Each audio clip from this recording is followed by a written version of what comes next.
Hi guys, it's Sienna. Welcome back to my channel. In today's video, I'm going to be addressing a burning question that many of you guys have been asking. What exactly do I do in Korea? I'm no longer a student, so I am getting the bag and I'm working. I actually work as 4 different jobs and I'm open to accepting many more jobs. I'm kind of at a point where I'm kind of trying to figure out what I really want to do and not really like stick to one certain job, because I've worked many different jobs in my life and I thought eventually I would really love to settle down at a 9-to-5 cool big corporate company and have a stable career. However, I did that for a bit in Korea and it was not peaches and sunshine and rainbows. It was crying myself to sleep every night, drinking beer, and making me doubt my whole entire existence. So that didn't work out. So I ended up pursuing my own things on the side. Especially during COVID, I developed many different hobbies.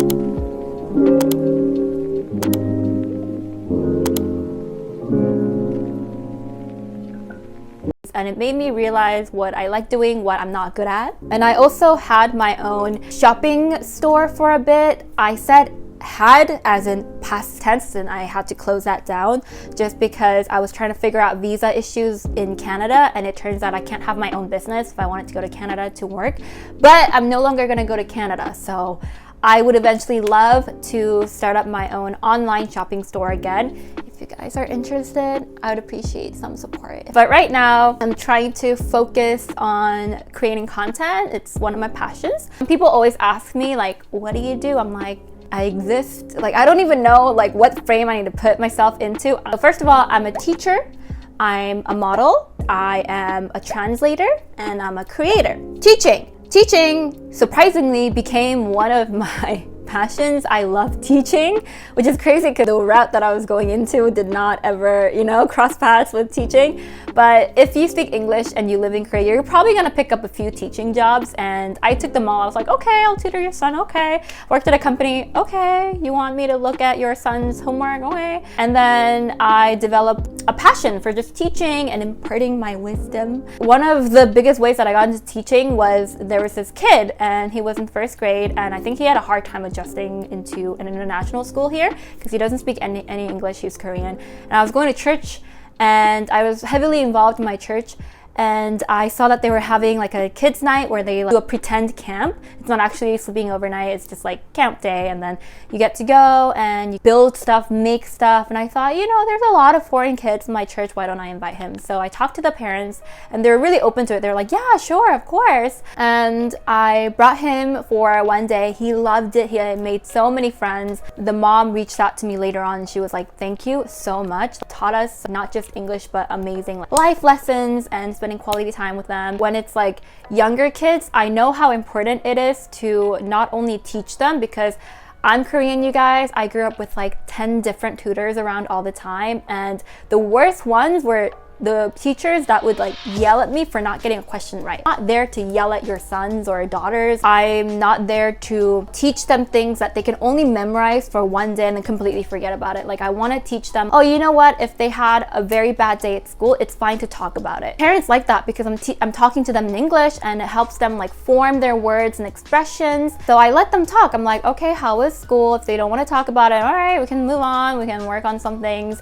And there are a few students that have gotten very, very comfortable with me, and they're all in elementary school, and they're like, oh, like yesterday, so-and-so, she like said she didn't like me and like I feel left out. And I was such a drama kid when I was in elementary school. One person gives you a dirty look and it's like, life over, like I need to change schools. So I'm dealing with a lot of those kids, and it just makes me feel like I'm talking to my child, like not my child, but me as a child. I get to kind of get like a second chance at saying things that I wish I would have heard when I was their age. And I always remind them, you know what, like I went through the exact same thing at your age. Like, I wanted to be popular, I wanted to have many friends, I wanted to be friends with the cool kids. And then I just like tell them like it's just so temporary, you're gonna be fine. If ever they feel super stressed out, venting I think helps them a lot, because if you obviously live with your child, it's like, oh, like shut up already. That's how my passions for teaching kind of started, is how I get to talk to many children and kind of heal my inner child as well. And I invited a few girls over for like baking as well. A lot of the kids that I tutor, their parents are pretty busy during the weekday, so they don't really get the chance to, cooking, baking, doing each other's hair and stuff like that. Gave them all the cookies to take home, and it was such a good experience, and the parents are very thankful, and I really, really like this job. And I also tutor adults as well, and I love teaching adults too because I teach a lot of company workers. And I teach a lot of moms as well, like moms that are sending their kids to an international school and want to communicate to them in English more at home.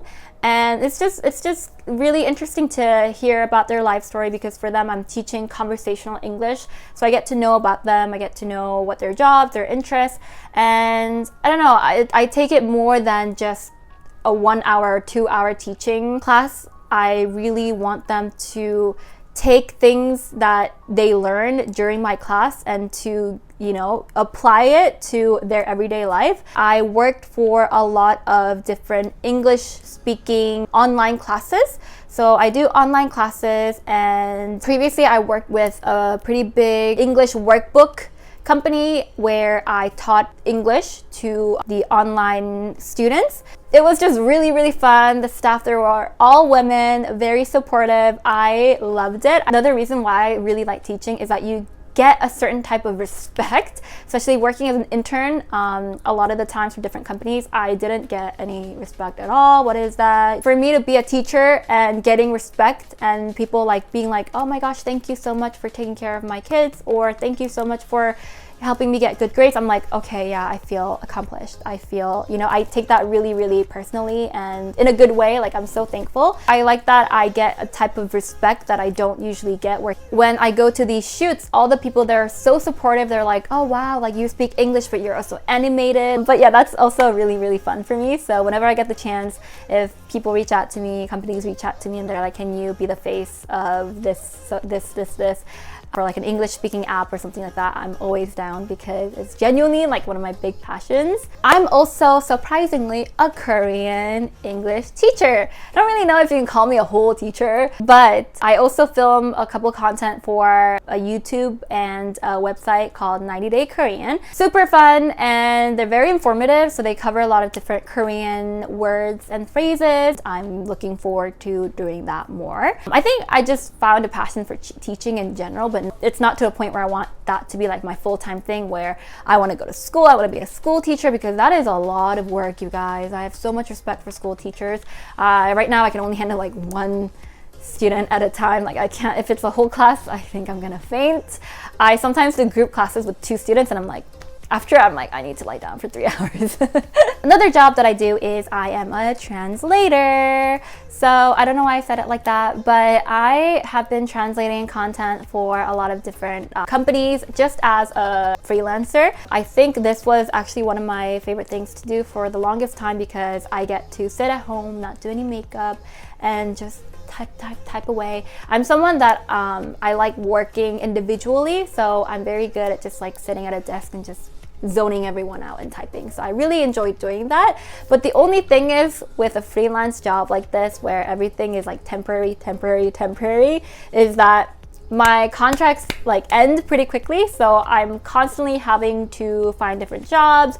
Or as someone that craves stability, sometimes it's really hard on my mental health when I get a pretty good job and then they're like, oh, but this is gonna end next week, and I'm like, damn it. It's not stable, but something to do like temporarily, then that's pretty good. I like doing that. I also do some modeling work. So I've been trying to get into the Korean entertainment industry. I think I started last year is when I started going to acting classes. So I've always been really into like entertaining, acting, just talking in front of an audience. I found a lot of comfort in other influencers and other actresses, and I was going through pretty tough times. And I just remember every time I watched the movie or every time I watched the video, I would just be like, damn, like I want to be that person for other people. I want to be the comfort person for other people. So that has always been a dream of mine. But obviously it's hard as you get older. It's kind of hard to like drop everything and be like, I want to be an actor. Being back in Korea, I mentioned this several times, but it was like a mind awakening moment for me when I was like, I'm in my 20s. I'm in my early 20s. This is the time to be trying new things and doing things that I always wanted to do. So after I stopped working at a company, I took some time time off and I joined an acting class for a bit. But I did that for fun. It was really fun. But I also was exposed to a lot of the dark sides of the entertainment industry. I was very insecure, and I mean, I knew this was gonna happen. Like, I knew what I was getting myself into, but I just felt like insecure sometimes, and constantly hearing that I need to lose weight. I have a very chubby face, so I would hear a lot that when they zoom in on my face, it's like, you look overweight, like this is not okay. And I'm like, I don't know what to do. And then they're like, okay, you need to get plastic surgery. So things like that I would hear, I try to just like let it roll off my shoulders, but it's hard if you hear that every day. There are different forms of entertaining, and it's not like I quit at all right now, but I've let other doors open for me to like entertain other people, whether it's doing skits on TikTok or filming informational videos on YouTube for you guys. I found my own way, and I'm very happy with that right now.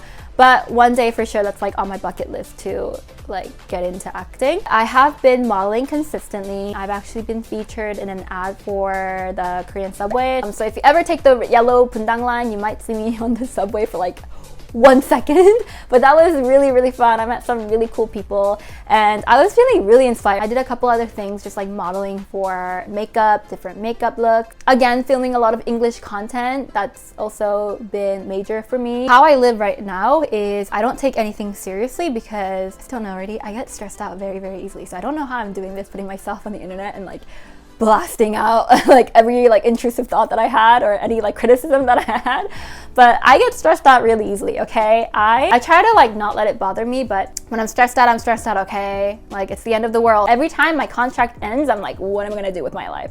How am I gonna buy a house one day? How am I gonna raise my children one day? Thoughts get really deep real fast. Anyways, I think I'm really hyped up right now because I had a bit of coffee. This is really good. This is from GS25.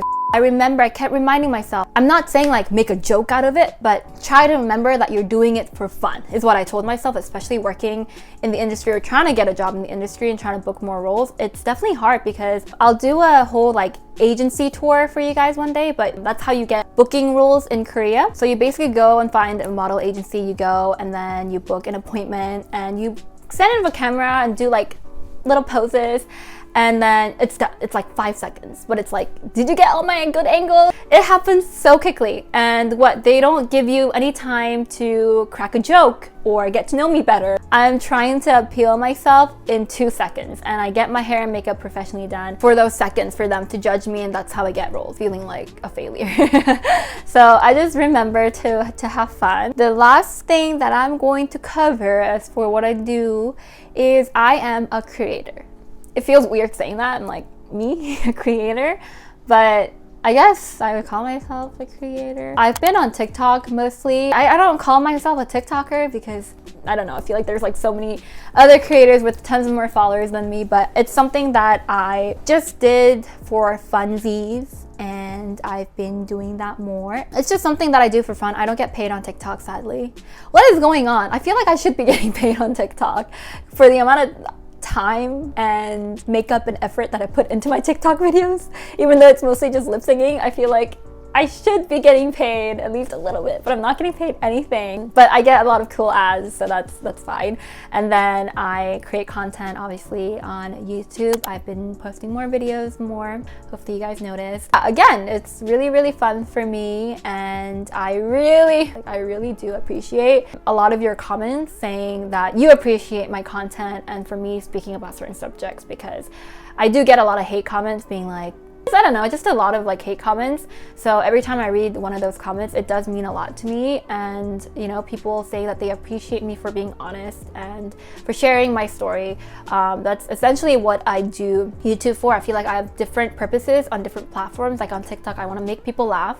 On YouTube, I want people to be more informed, and I want this to be a safe space for people to, you know, talk to each other and also to make mistakes. My YouTube isn't going to be perfect. I'm not going to be like promoting like too much positivity all the time, because I feel like that can get toxic if I'm like screaming at you all the time. I love being in Korea. I love my life. I love my job. I love myself.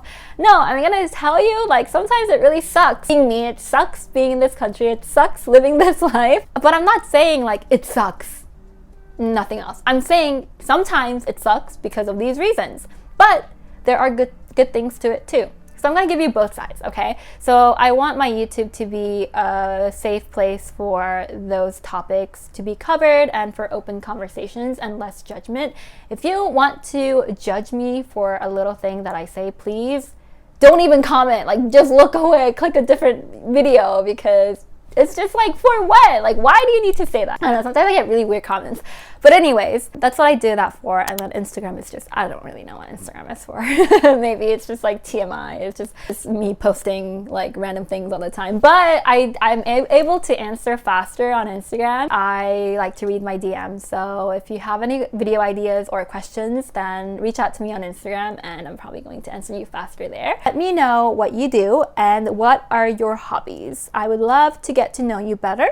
And don't forget to leave a like to this video and subscribe to my channel for more. And I'll see you guys next time. Bye!